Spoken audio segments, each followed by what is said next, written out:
¿Alguna vez te has sentido como un títere, movido por hilos invisibles, sin ser realmente el dueño de tus pensamientos, emociones o acciones?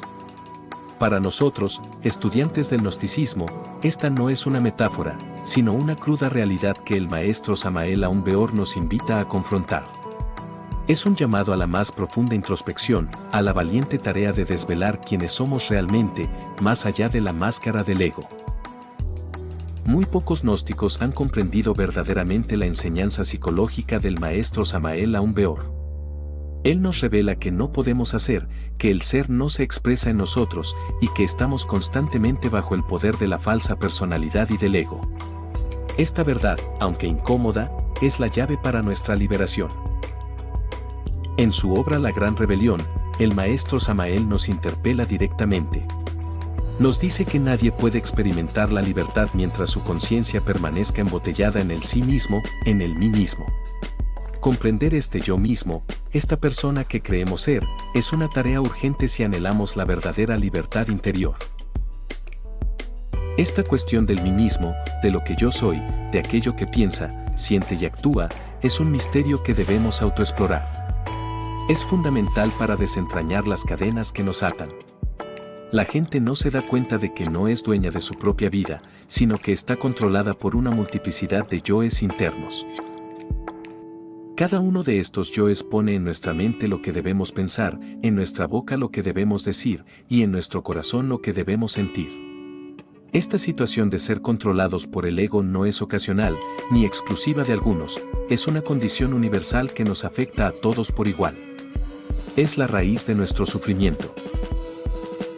El maestro Samael continúa explicándonos la gravedad de esta identificación. Si conociéramos la doctrina de los muchos, si entendiéramos que ni nuestra propia vida nos pertenece, no cometeríamos el error de la identificación. Escenas de ira, cuadros de celos o cualquier drama cotidiano se vuelven útiles si estamos en constante autoobservación psicológica. Entonces comprobamos que ni nuestros pensamientos, ni nuestros deseos, ni nuestras acciones nos pertenecen realmente. Múltiples yoes intervienen como intrusos, sembrando pensamientos, emociones y acciones de toda clase. Es lamentable no ser dueños de nosotros mismos, que diversas entidades psicológicas hagan de nosotros lo que les viene en gana. Lo peor es que ni remotamente sospechamos lo que nos sucede, actuando como simples marionetas controladas por hilos invisibles. En lugar de luchar por independizarnos de estos tiranuelos secretos, cometemos el error de vigorizarlos. Esto sucede cada vez que nos identificamos con ellos, dándoles fuerza y poder sobre nosotros. Cualquier escena callejera, cualquier drama familiar, cualquier riña tonta entre cónyuges, se debe indudablemente a tal o cual yo. Esta es una verdad que jamás debemos ignorar.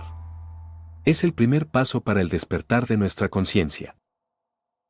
Esta profunda verdad sobre la no identificación no es exclusiva del gnosticismo. Varios maestros espirituales de diversas tradiciones han experimentado y enseñado exactamente lo que el maestro Samael quiere que comprendamos. La vida libre de identificación con el yo psicológico es el camino hacia la verdadera libertad. En la India, el maestro Nisargadatta Maharaj enseñaba una verdad similar. Él afirmaba que el presente yo soy esto es tan falso como el yo fui y el yo seré. Es meramente una idea en la mente, una impresión dejada por la memoria, y la entidad separada que crea es ilusoria. Este hábito de referirse a un falso centro debe ser suprimido. La noción de yo veo, yo siento, yo pienso, yo hago, debe desaparecer del campo de la conciencia. Lo que queda cuando lo falso ya no es lo real. Esta es la esencia de la búsqueda gnóstica, despojar lo ilusorio para revelar lo auténtico, el ser que reside en nuestro interior. Robert Adams, en su libro Silence of the Heart, profundiza en cómo nuestro ego o yo psicológico funciona y nos esclaviza. Él nos invita a una autoobservación constante, a ser testigos de nuestras acciones desde el momento en que despertamos. Notaremos que siempre revolvemos alrededor de tres palabras: yo, mío y mí. Usualmente, no hay un momento en nuestra vida material en que no usemos esas palabras. Si cada vez que decimos yo, fuéramos conscientes de lo que yo realmente significa, la historia sería muy diferente. Pero, desafortunadamente, usamos la palabra yo de manera superficial, refiriéndonos a nuestro cuerpo o nuestra mente. Decimos, me siento saludable, me siento enfermo, me siento feliz, me siento triste. También decimos, esto es mío, esto me pertenece, nadie más puede tenerlo. Yo, mío y mí, todo es lo mismo, y estamos siempre involucrados con estas tres palabras básicas. Esto es lo que nos mantiene como humanos, cuando en realidad somos seres divinos. Estas tres palabras nos alejan de la realización espiritual. Sería difícil hablar sin ellas. En lugar de decir me siento bien, tendríamos que decir se siente bien. En lugar de me siento enfermo, se siente enfermo. En lugar de me siento deprimido, se siente deprimido. En lugar de esto es mío, esto es de él. En lugar de estoy enojado, está enojado. Esta es la profunda reflexión que nos proponen estos maestros. Es un ejercicio de despersonalización, de crear una distancia entre el observador y lo observado. Es el primer paso para desmantelar la estructura del ego que nos aprisiona. El maestro Samael Aun Weor nos ofrece la solución, la terapia para enfrentar esos yoes o defectos que nos afectan. El primer paso es la división de la atención o atención consciente. Esta técnica es fundamental para el estudiante gnóstico que busca el desarrollo interior. Obviamente, no debemos identificarnos con ninguno de los yoes. Para observarse, uno tiene que dividirse en dos, una parte que observa y otra parte que es observada. Cuando la parte que observa ve las ridiculeces y necedades de la parte observada, hay una posibilidad real de cambio. Es el inicio de la transformación. Al descubrir, por ejemplo, el yo de la ira, podemos darnos cuenta de que ese yo no somos nosotros, que él es él. Podríamos exclamar, ello tiene ira, yo no tengo ira, ello. Ello debe morir, voy a trabajarlo para desintegrarlo. Esta es la clave, no somos la ira, sino el observador de la ira. Pero si uno se identifica con él y dice, yo tengo ira, estoy furioso, ese yo cobra más fuerza, se hace cada vez más vigoroso. Entonces, ¿cómo lo va a disolver? ¿De qué manera? No podría, ¿verdad? De manera que no debe identificarse con ese yo, ni con su rabieta o con su tragedia. Si uno se identifica con su creación, termina viviendo en esa creación también, y eso es absurdo. A medida que uno va trabajando sobre sí mismo, se mejora. Se va haciendo cada vez más profundo en su comprensión de sí mismo. En este proceso, no debe dejar de observarse ni el más insignificante pensamiento. Cualquier deseo, por pasajero que sea, cualquier reacción, debe ser un motivo de observación. Porque cualquier deseo, cualquier reacción, cualquier pensamiento negativo, proviene de tal o cual yo. La vigilancia es constante. El maestro espiritual Robert Adams amplía y profundiza esta práctica con muchos ejemplos, exponiendo esto que nos enseña el maestro Samael como una terapia maravillosa. Observemos cómo varios maestros espirituales explican y practican esta misma técnica para desprendernos del yo, del ego. Nos invitan a vernos como a otra persona, sin identificación con el yo, sin el sentimiento del yo. Pregúntese, ¿a qué estoy apegado? ¿Qué es tan significativo para mí en este mundo? Y comprenda qué es lo que lo mantiene estancado. Abandone eso mentalmente, volteando hacia adentro y comprendiendo que yo siento eso. Yo siento que necesito eso. ¿De dónde viene ese yo? Ese yo no es usted. Siga el hilo del yo o ello, hasta la fuente y libérese. Cuando usted sigue al yo hasta su fuente, entonces todos sus problemas, su vida, su mundo, se disuelven en la fuente. Hasta que eso suceda, comprenda que usted no es el yo que tiene problemas. Ese es el punto crucial de esta enseñanza. Es el yo o ello, quien a veces se siente deprimido o preocupado o apurado o trastornado o miedoso. Es el yo deprimido el que se siente de esa manera. Aún así, ese no es usted. Usted no es el yo personal. Aun cuando usted está siguiendo al yo, está siguiendo a un espejismo, a una ilusión óptica, ya que usted no es el yo. Usted es el ser, realidad absoluta. Y si usted no es el yo, entonces, ¿quién tiene los problemas? ¿Quién tiene la enfermedad? ¿Quién tiene la duda?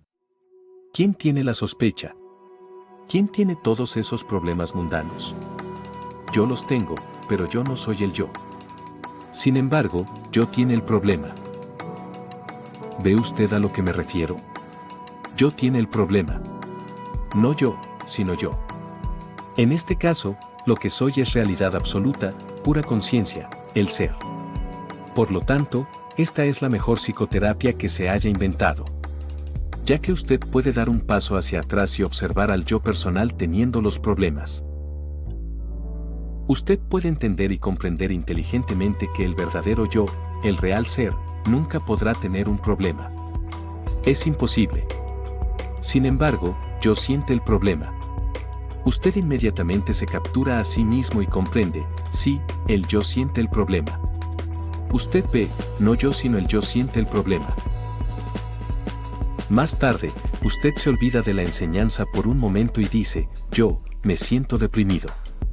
Luego usted se captura a sí mismo y se ríe. Ya que usted se corrige y dice, yo se siente deprimido, yo siente eso, no yo.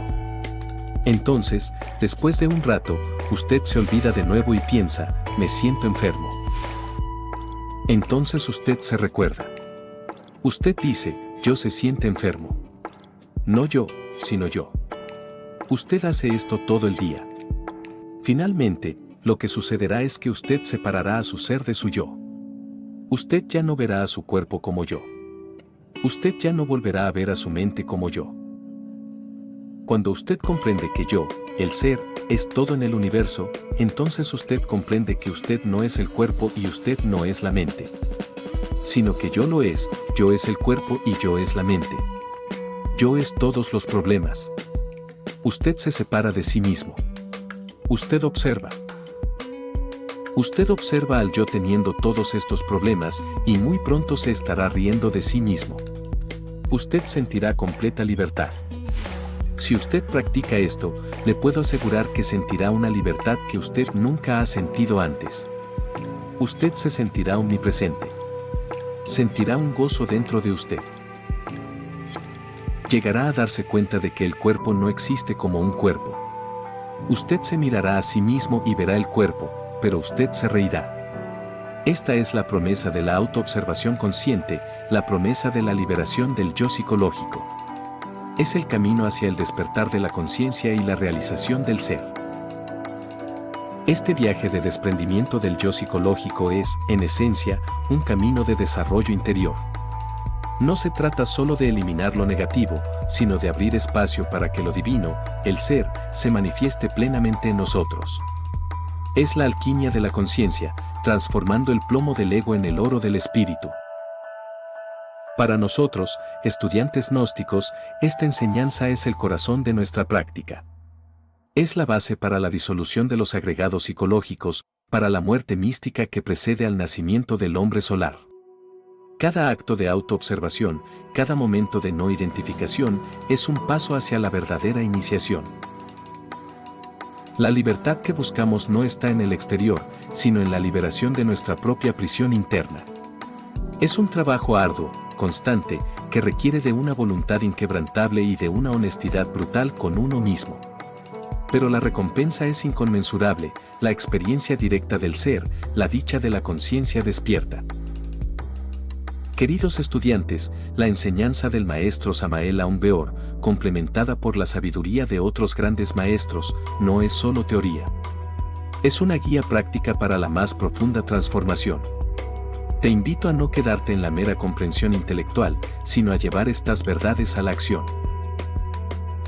Comienza hoy mismo a practicar la división de la atención. Observa tus pensamientos, tus emociones, tus reacciones, sin identificarte con ellas. Pregúntate, ¿quién es el que siente esto? ¿Es él, yo, o soy yo, el ser? Cada vez que te captures identificándote, ríe, corrige y vuelve a la observación. Este es el camino hacia la libertad interior, hacia el despertar de tu conciencia. No esperes más. Empieza ahora tu propia gran rebelión contra el ego y descubre la inmensidad del ser que reside en ti. Tu desarrollo interior y tu verdadera felicidad dependen de ello. Hay una sensación, que a veces nos asalta, ¿no? La de ser como una marioneta, como si nos movieran hilos invisibles, de no ser realmente dueños de nuestros pensamientos, de que las emociones nos arrastran y, bueno, a veces nuestras acciones nos sorprenden hasta a nosotros mismos. Esa metáfora es, de hecho, el punto de partida perfecto para nuestro análisis de hoy. Vamos a hacer una exploración a fondo de una perspectiva muy particular sobre el ego, la consciencia y la liberación interior. Así es. Y para esta exploración tenemos un material, la verdad es que fascinante. La fuente principal es un documento sobre lo que llama una terapia para liberar el ego, que está basada en las enseñanzas del gnosticismo, específicamente de un maestro llamado Samael Aun Weor. Pero ojo, que no se detiene ahí, no, y eso es lo que lo hace tan potente. Porque el texto empieza a tender puentes hacia maestros que en principio no tendrían nada que ver, ¿no? Como Nisargadatta Maharaj de la India o el estadounidense Robert Adams. Así que la misión que tenemos hoy es meternos de lleno en esa idea central que todos parecen compartir, que no somos nuestros pensamientos ni nuestras emociones. Y vamos a examinar las técnicas, que a veces son hasta extrañas, que proponen para alcanzar un estado de autoobservación y, en teoría, de libertad. Exacto. La idea fundamental que vamos a explorar es que esa identidad que asumimos, ese yo que defendemos a capa y espada, no es nuestra verdadera esencia. Es una construcción, una máscara que nos limita. Y este análisis se va a centrar precisamente en eso, en cómo estas fuentes, desde ángulos muy distintos, proponen un método para desmantelar esa construcción. De acuerdo, pues, vamos a desarmar esto. Empecemos por el diagnóstico del problema. La idea central de Samael Aun Weor es de entrada bastante chocante. Dice que no tenemos un solo yo, que tenemos una multiplicidad de yoes internos que están constantemente luchando por tomar el control. Y no es una metáfora poética, para nada. El texto es muy literal en esto. Hay una frase que es la clave de todo. Dice: cada uno de estos yoes pone en nuestra mente lo que debemos pensar, en nuestra boca lo que debemos decir y en nuestro corazón lo que debemos sentir. O sea, es un control total. Entonces, la sensación de ser una marioneta no es ninguna paranoia. Según esta visión, es la descripción literal de nuestra condición universal. Y esa es la raíz del sufrimiento, ser un pasajero dentro de nuestro propio vehículo. Y lo fascinante aquí es el mecanismo que, según el texto, da poder a estos yoes. Es un proceso que llama identificación. El error fundamental que cometemos segundo a segundo es identificarnos con las emociones y las situaciones que vivimos.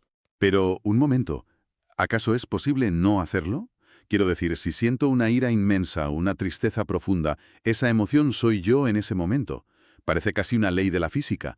¿Cómo se puede siquiera empezar a crear esa separación de la que habla el texto? Esa es la pregunta clave, ¿verdad? Y la respuesta que se da es que la identificación es un hábito mental, no es una necesidad. Es como cuando estás viendo una película y te metes tanto en la historia que se te olvida que estás en el sofá. Sientes el miedo del personaje, su alegría. Te fusionas con él. Exacto. Pues la identificación es eso, pero con nuestra propia vida. Nos fusionamos con la emoción y decimos, estoy enojado. Y en ese instante le hemos cedido el control al yo de la ira. Entiendo. Entonces la energía no viene de la ira en sí, sino del acto de decir, esta ira es mía. Eso cambia completamente la dinámica. Claro. Ya no es una emoción que hay que reprimir, sino una identidad que hay que cuestionar. Precisamente, el texto sugiere que si uno pudiera observar esa escena de ira o de celos sin apropiársela, sin identificarse, pues deja de ser un problema personal. Se convierte en un fenómeno observable, una oportunidad para el autoconocimiento. Y la conclusión a la que llega desde ahí es demoledora. Dice que si practicamos esta no identificación, nos damos cuenta de que ni nuestros pensamientos, ni nuestros deseos, ni nuestras acciones nos pertenecen realmente. Son, y esta es la palabra que usa, intrusos. La palabra intrusos es muy fuerte. Suena a que hay algo ajeno y malévolo dentro de nosotros. No es simplemente la naturaleza humana. ¿No es esto un poco paranoico? Es una palabra provocadora, sin duda. Pero la lógica que sigue el texto es que si algo puede tomar el control de ti sin tu permiso consciente y hacerte actuar de formas que luego lamentas, ¿cómo llamarlo si no es un intruso? Y lo peor, añade la fuente, es que ni siquiera sospechamos que esto está sucediendo. Damos por sentado que somos nosotros, ¿sabes? Siguiendo los hilos sin cuestionar al titiritero. Y uno podría pensar que esta es una idea gnóstica muy particular, muy de nicho, ¿no? Pero lo que el texto nos muestra, y aquí es donde se pone realmente interesante, es que este mismo diagnóstico aparece en lugares completamente inesperados. Totalmente. Se nos presenta la enseñanza de Nisargadatta Maharaj, que afirmaba algo casi idéntico desde la tradición Advaita Vedanta en la India. Decía que el presente yo soy esto es tan falso como el yo fui y el yo seré. Para él, ese yo es solo una idea en la mente. Una ilusión. Una ilusión, exacto. Una impresión que deja la memoria. Y luego, para rematar, el texto salta a Estados Unidos y nos presenta a Robert Adams y su libro Silence of the Heart. Y aquí la observación es increíblemente práctica. Adams dice, si nos observamos con honestidad, veremos que nuestra vida material gira constantemente en torno a 3 palabras: yo, mío y mí. Yo quiero esto es mío, mira lo que me pasó a mí. Es increíble que estas 3 figuras, un gnóstico colombiano, un gurú de la India y un maestro espiritual estadounidense, sin aparente conexión, llegaran a la misma conclusión radical sobre la naturaleza del yo. ¿Qué nos dice eso, verdad? Adams lo resume diciendo que esas 3 palabras son las anclas que nos mantienen atados a una identidad humana limitada cuando nuestra verdadera naturaleza, según él, es divina. Son el software que mantiene la ilusión en marcha, digamos. Esto plantea una pregunta que el texto explora. Si esas palabras son el problema, ¿cómo sería una vida, o al menos una comunicación, sin ellas? Y nos ofrece un ejercicio mental, un truco lingüístico que al principio suena rarísimo. Sí, suena a que uno habla de sí mismo en tercera persona, pero la intención es muy profunda. En lugar de decir «me siento bien», la propuesta es reformularlo internamente como «se siente bien». En lugar de «estoy enojado». Se pensaría «está enojado». Este cambio no es superficial. Se presenta como una herramienta psicológica muy potente para crear una distancia activa entre el observador, nuestra conciencia, y lo observado. Es un primer paso práctico para empezar a desmantelar la identificación. ¿Entendido? Si el problema es esta legión de yoes que nos secuestran a través de la identificación, la pregunta obvia es ¿cómo se lucha contra eso? Y aquí es donde aún Beor se pone muy práctico, con una técnica que suena casi a truco mental, la división de la atención. El proceso que describe es muy visual. Uno debe deliberadamente dividirse en 2. Por un lado, la parte que observa, la conciencia testigo. Por otro, la parte que es observada, el pensamiento, la emoción, el yo que está actuando en ese momento. Es como si una parte de tu mente se sentara en la butaca del cine a ver la película que la otra parte está protagonizando. Justo. Y el texto dice que el verdadero cambio comienza en un momento muy concreto, cuando la parte que observa ve las ridiculeces y necedades de la parte observada. Cuando uno se pilla a sí mismo actuando de forma irracional o egoísta y en lugar de justificarse, simplemente lo observa con una especie de curiosidad desapegada. Usemos el ejemplo específico que da el texto para ilustrarlo, que es muy claro. El yo de la ira. Perfecto. Si nos identificamos y decimos, yo tengo ira, estoy furioso, lo que estamos haciendo, según esta lógica, es alimentar a ese yo. Le damos nuestra energía, nuestra creencia y se hace más fuerte. En cambio, la técnica propone un cambio radical de perspectiva en ese mismo instante. Exacto. Propone que, en pleno arrebato, uno se detenga internamente, observe la emoción y piense, ello tiene ira, yo no tengo ira. Se trata al yo de la ira como una entidad separada, ese intruso del que hablábamos, que debe ser estudiado y comprendido para que pierda su poder.